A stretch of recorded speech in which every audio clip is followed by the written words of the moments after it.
Bonjour et bonsoir à tous. Bonjour, chers frères et sœurs. Ça dépend de vos différentes positions. Quant à moi, je suis au travail. Comme d'habitude, mes directs, je suis au travail. Une fois à la maison, il faut se reposer. Puis, autre chose. Voilà. Aujourd'hui, à l'approche des élections législatives et municipales, je voudrais aborder un thème. Le thème, c'est le choix d'un député. Que c'est très important de le savoir. Qui doit être député? Quel est le rôle d'un député? Quelles sont les conséquences des choix d'un député? Que ce soit maintenant un bon député ou un mauvais député. Un député qui peut être réellement représentatif. D'abord, un député, c'est un représentant du peuple, représentant des citoyens, l'hémicycle. Oui. C'est un élu. Leur mode d'élection n'est autre que élection par suffrage universel direct. Les députés inscrits sur les listes sont votés directement par les citoyens selon les circonscriptions dans lesquelles ils s'inscrivent sur une liste. C'est celui-là qu'on appelle un député. Mais pourquoi il est bon de miser sur le choix d'un député? Parce que un député représente l'ensemble des citoyens établis sur un territoire au pouvoir exécutif. Tout le monde ne peut pas discuter des projets avec le pouvoir. Par exemple, en Guinée, nous avons à peu près 12 à 14, 16 millions d'habitants. C'est pas tous ces millions-là qui vont s'arrêter devant le pouvoir exécutif ou bien devant les ministres pour discuter des projets ou bien pour examiner les budgets de chaque année.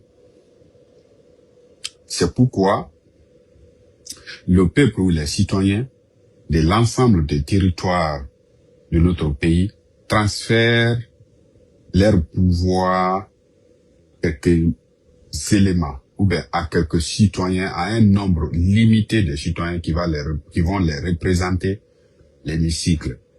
C'est ceux-là qu'on appelle les députés. Alors, si tu sais que tu dois être représenté par quelqu'un ou parler de ta vie, il faut que ça soit une personne sage. Il faut que ça soit une personne intelligente. Il faut que ça soit une personne qui s'y connaît en la matière.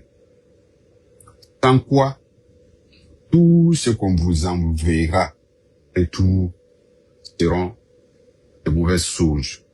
C'est la raison pour laquelle il est très important de miser sur le choix des députés. Tous ces projets que vous voyez, que ce soit les projets d'infrastructure, que ce soit les projets, que ce soit les projets de loi, ou bien que ce soit les organisations sociales ou citoyennes établies sur l'ensemble du territoire, ce sont eux qui discutent, qui débattent avec le pouvoir exécutif. Bon, la notion du pouvoir exécutif, c'est à peu près une classe managériale qui on confère le pouvoir de travail. Oui, au nom de tout l'ensemble du peuple.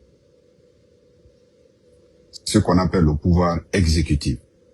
Vous voulez construire une école. Vous payez les impôts, vous payez les taxes, les ressources du pays sont là, que ce soit les ressources minières, les ressources hydriques. Ce sont eux qui mettent ces ressources-là en valeur. Et les taxes que vous payez, à travers ça, ils se servent pour pouvoir construire des routes, pour pouvoir vous donner l'électricité, pour pouvoir vous construire des hôpitaux dignes de chez nous, des écoles et organiser la société. C'est le rôle du pouvoir exécutif. Alors, et puisque vous avez conféré tous ces pouvoirs-là, vous, le peuple qui avez doté ou bien délégué ces pouvoirs à ces éléments, on appelle cette classe managériale qui gère tout pour vous, vous décidez maintenant de mettre des personnes qui vous représentent devant eux pour les contrôler. Ce n'est pas que tu confies ton argent à quelqu'un que tu n'as pas le droit de contrôler cette personne. On a dit que la confiance n'exclut pas le contrôle. Alors, c'est la raison pour laquelle l'idée de ce qu'on appelle de l'Assemblée, l'idée des députés venus.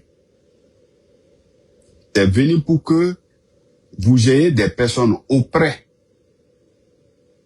du pouvoir exécutif en qui vous avez délégué le pouvoir de travailler pour vous. Vous les payez pour ça, vous les nourrissez, vous les donnez des logements, vous les donnez les moyens de déplacement, et tout ce qui sont alliés, que ce soit les moyens de fonctionnement, logistique et autres, vous les mettez à leur disposition. Mais en retour, vous cessez à avoir les yeux sur leurs différentes actions. C'est la raison pour laquelle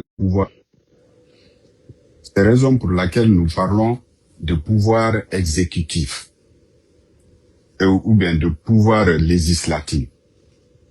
Alors, des personnes en ce moment que vous allez choisir parmi vous qui vont discuter des projets que le pouvoir exécutif va monter pour pouvoir exécuter certaines activités au profit du peuple ou bien à votre service doit être discuté par ces personnes-là. Ce sont ces personnes-là qu'on appelle les députés. C'est vous qui les élisez. Et vous les élisez par suffrage universel direct. C'est-à-dire, ils s'inscrivent sur des listes dans les différentes circonscriptions. Ceux-là que vous pensez avoir les carrures, l'intelligence de vous représenter, vous les votez et vous les envoyez à l'hémicycle, ce qu'on appelle l'Assemblée nationale. Ils vous représentent. Et quand ils vous représentent, ils ont trois principaux rôles à jouer. Le premier rôle, c'est le rôle législatif. Qu'est-ce qu'un rôle législatif? C'est que là, au niveau de rôle législatif, ils ont à proposer des lois, à amender des lois et à voter des lois en votre nom. Comme on a toujours l'habitude de dire qu'aucune loi n'est faite contre les hommes, mais toutes les lois sont faites pour les hommes. Alors, les lois qui régissent la vie en société, les lois qui organisent votre façon de vivre en harmonie, ce sont eux qui les proposent, ce sont eux qui, ça vient du gouvernement ou bien le pouvoir exécutif, ce sont eux qui amendent, et s'il n'y a pas d'amendement, ce sont eux qui les votent. Ces lois-là. Voici un premier rôle de ces personnes-là. Il faut qu'ils voient les lois. Ces lois qu'on est en train de mettre en place, c'est bon pour nos citoyens. Est-ce que notre culture, notre mode de vie peut accepter cette loi-là? Est-ce que c'est à notre avantage et à l'avantage ou bien au désavantage de la population que nous représentons? Voici, c'est très important. Et pourquoi il faut que ça soit des personnes bien cultivées, des personnes intelligentes. Ici, l'âge, on ne compte pas sur l'âge. On compte sur la sagesse. On compte sur l'intelligence. On compte sur l'expérience. Ce n'est pas un commerçant, quelqu'un qui ne sait même pas lire, qu'il faut envoyer à ce niveau pour pouvoir représenter le peuple. Et ces personnes doivent être issues des différentes corporations, que ce soit professionnelles et autres. Oui. Pour qu'ils puissent savoir quelle corporation, voici comment ça marche dans telle corporation, professionnelle ou quoi. Mais en plus, ils doivent avoir un bagage intellectuel. Ils doivent avoir le courage, ils doivent avoir l'esprit critique. Oui, pour pouvoir examiner tout ce qu'on les envoie, avoir sur un autre fond, tout ce qu'on envoie sous un autre angle, tout ce qu'on les envoie. C'est pourquoi il est très important de miser sur leur choix. Parce que si vous choisissez des totaux comme des députés, il va sans dire que votre vie soit complètement foutue, que vous n'ayez jamais des projets concrets, que des lois soient toujours votées contre vous. Parce que le gouvernement, dans son rôle régalien des bienfaits, il n'est pas bien voir parfois que le gouvernement n'a pas le rôle d'aller consulter le peuple à l'interne. Ce sont les députés qui doivent rester en contact avec les élus locaux, les agents économiques et autres acteurs sociaux des différentes circonscriptions dont ils sont issus. C'est pourquoi ils sont les représentants de l'ensemble des peuples. Donc c'est très important dans leur choix. Deuxième rôle pour eux, c'est le droit au consentement. Le gouvernement peut venir avec le budget, il regarde le budget, il voit, on parle d'un projet. Ok, projet de construction d'une école de 4 classes, par exemple. Et qu'il voit le coût du projet, par exemple, pour d'une école de 4 classes, on dit 10 milliards. 10 milliards? Est-ce que c'est là 10 milliards, il faut 10 milliards pour construire une école de 4 classes? Est-ce qu'il faut 500 millions pour construire une école de 4 classes? Ils essaient de voir, est-ce que bon? Est-ce que pas bon? Est-ce qu'il y a un projet impératif ou bien un projet participatif? Pour éviter que les projets qui seront montés et qui vont être exécutés à votre nom soient des projets factices. Alors, ils examinent le coût, ils essaient de voir si ce n'est pas possible. Le ministre qui présente, le ministre vient placer ses arguments. Eux aussi, ils doivent être capables d'étudier minutieusement ce que le ministre les présente. Et si ce n'est pas réel, qu'ils se battent pour réduire le coût ou qu'ils refusent catégoriquement le projet. Ça, c'est le rôle de consentement. Alors, ils ont un rôle de contrôle sur le gouvernement. Une fois les projets acceptés, ça c'est leur troisième rôle, une fois les projets acceptés, tous les budgets ou bien les crédits alloués à des différents projets acceptés, après les amendements et autres, le budget voté, ils doivent être en mesure de constater réellement sur le terrain si ces projets ou bien des budgets qui ont été alloués à des différents projets ont été exécutés effectivement selon ce qui est inscrit dans le projet. Est-ce que l'argent voté a été englouti dans le projet? Est-ce qu'une partie de l'argent est partie dans les comptes offshore? Ils doivent être capables de ressortir. C'est leur rôle de contrôle, d'audition, oui, d'enquête sur le terrain. Voici pourquoi les députés sont importants. Si vous avez des mauvais députés, des députés qui ne connaissent pas leur rôle, il va sans dire qu'ils soient à la sorte du gouvernement. Il va sans dire que vous obtenez, au lieu d'un pouvoir législatif, différent d'un pouvoir exécutif, vous aurez une caisse de résonance pour le pouvoir exécutif. Et cela émane généralement du niveau et du souci de ces personnes-là pour la vie de la nation tout entière. Parce qu'une fois, à l'Assemblée, on n'est plus pour sa circonscription seulement, on est pour toute la nation.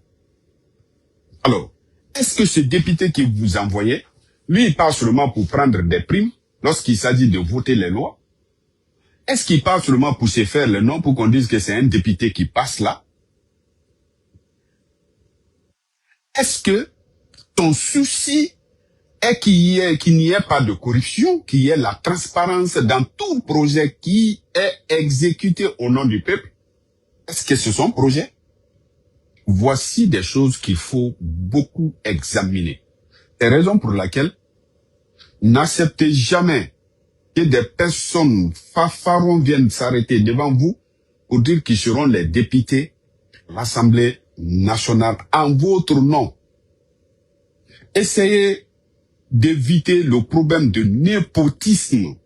Le népotisme n'a jamais fait avancer le clientélisme, n'a jamais fait avancer un pays. Le népotisme qui veut dire quoi?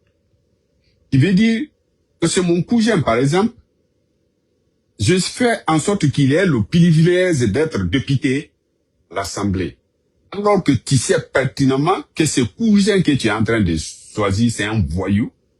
C'est quelqu'un qui ne va pas se soucier du sort du peuple. Oubliez ça. Même si c'est quelqu'un que tu ne connais pas, que tu n'as jamais vu de ta vie, et réellement tu vois que c'est quelqu'un qui a l'élan de pouvoir examiner de bons projets à votre nom, de pouvoir contrôler le gouvernement dans l'exécution des différents projets, il faut le choisir. La parenté ne fait pas développer un pays.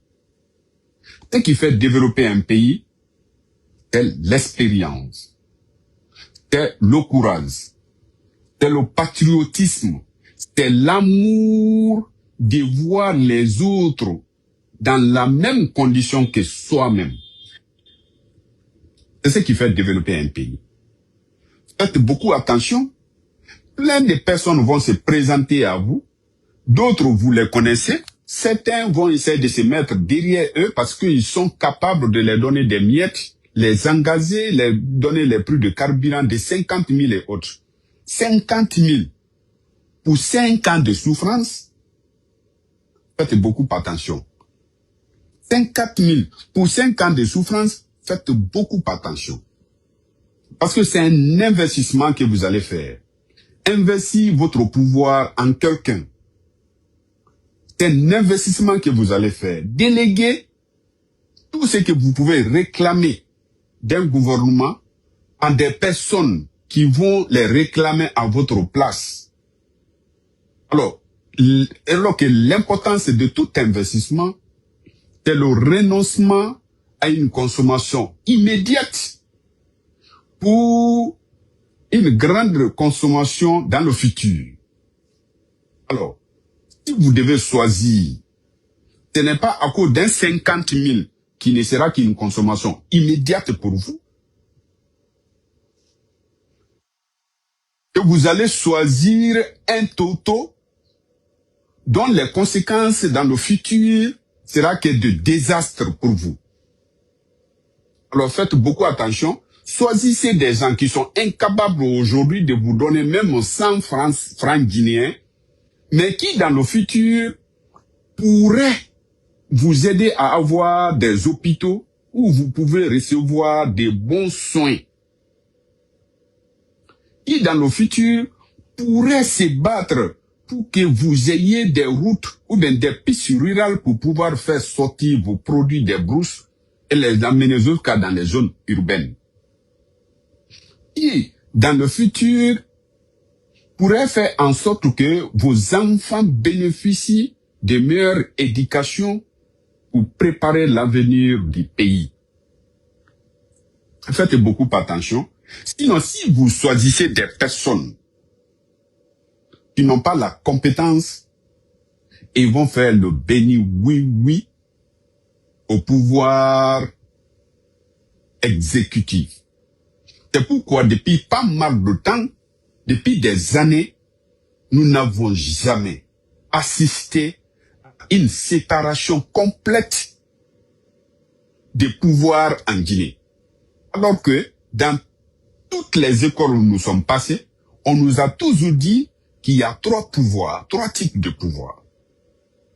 Le pouvoir exécutif, qui d'ailleurs doit se soumettre à tous les autres pouvoirs, c'est ce pouvoir exécutif-là qui domine. Imagine, toi tu prends quelqu'un dans ton atelier, tu le nommes, par exemple, comme chef atelier. C'est cette personne-là qui te domine. C'est cette personne-là qui dicte toutes les lois sur toi. Toi, en tant que PDG, qui va accepter ça dans sa vie? Je dirais que personne ne va l'accepter. Alors, le pouvoir exécutif et le peuple, c'est comme ça. Ce sont ceux qui composent le gouvernement, sont nos travailleurs. C'est nous qui les payons. C'est à travers nos ressources, ils arrivent à travailler pour nous. C'est à travers nos ressources, ils arrivent à se payer leurs maisons et à faire envoyer leurs enfants à l'école. Alors, si ceux-là deviennent ceux-là qui nous dictent les lois, ça veut dire que nous n'avons jamais compris. Nous n'avons jamais compris. Avec une tentative de... Vous allez beaucoup m'excuser. Ça veut dire que nous n'avons jamais compris. Alors, la raison pour laquelle, chers frères et sœurs, je lance l'appel à tout jeune réfléchi, à tous mes frères qui sont réfléchis, de faire beaucoup attention dans leur choix des députés ou bien de maires. Pour les maires, je vais en venir. Je vais détailler leur rôle. Je vais détailler ce qu'ils doivent faire.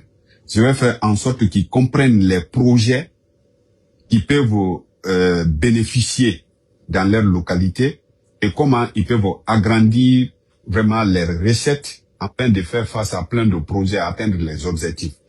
Je vais venir pour cela. Mais pour aujourd'hui, c'était les députés. Alors, comprenez. Je vois sur les listes des personnes inimaginables, sur une liste de députés. Qu'est-ce qu'ils vont apporter au peuple? Rien. Des gens qui vont dans le mamaya. Et dans la mamaya. Accepter, ne jamais choisir ces genres de personnes. Oui. Ne jamais choisir. Si vous voulez changer, vous avez un gouvernement aujourd'hui. Nous tous, aujourd'hui, moi je ne suis pas pour ce gouvernement-là. Oui, parce que c'est un gouvernement, pour moi, un gouvernement dictatorial, un gouvernement qui ne permet pas aux gens de se prononcer, tout. Mais ils vont vous sortir dans ces bourbiers. Ils vont enlever ces carcans sur vos coups. Ce sont les députés. Ce sont les députés. Alors, si vous voulez faire un changement, il y a plusieurs façons de faire un changement. Le changement, ce n'est pas seulement de sortir dans les rues, jeter les cailloux, cacher les choses. Non. Le changement, ce n'est pas de passer parfois par un coup d'État sanglant ou bien un coup d'État similaire à ce que eux ils ont fait. Non. Vous pouvez faire le changement en choisissant de très bonnes personnes qui vous représentent à l'hémicycle. Et ces personnes-là, à travers les lois, pourraient imposer les déshydratats du peuple au pouvoir exécutif. Si vous êtes incapable de le faire, c'est que vous avez consommé ou bien vous avez opté pour la dictature. Parce qu'à partir du moment où toutes les lois, où toutes les décisions viennent d'un seul camp, ça devient ce qu'on appelle la dictature, alors que nous avons trois pouvoirs. Donc, vous comprenez très bien, chers frères et sœurs, c'était aujourd'hui mon conseil, parce que nous ne sommes pas en Guinée, nous n'allons pas participer aux élections et nous n'allons pas participer aux campagnes. Sinon, toutes ces personnes-là qui se présentent là, toutes ces personnes qui se présentent là, je ne ferai de campagne pour personne. S'ils j'ai les moyens ici au pays, je vais sortir faire ma campagne différemment, même si je ne suis pas un candidat. Montrer au peuple ce que c'est qu'un député, quel est le rôle d'un député, pourquoi il faut choisir des meilleures personnes pour qu'ils soient des députés, pour que la liberté individuelle et collective ne soit pas confisquée. Donc voici en un mot ce que j'avais à vous dire ce matin. Le réseau ne me permet pas, c'est pas le réseau, il y a les gens qui m'appellent et je vais lâcher là et bonne journée. Merci à tous.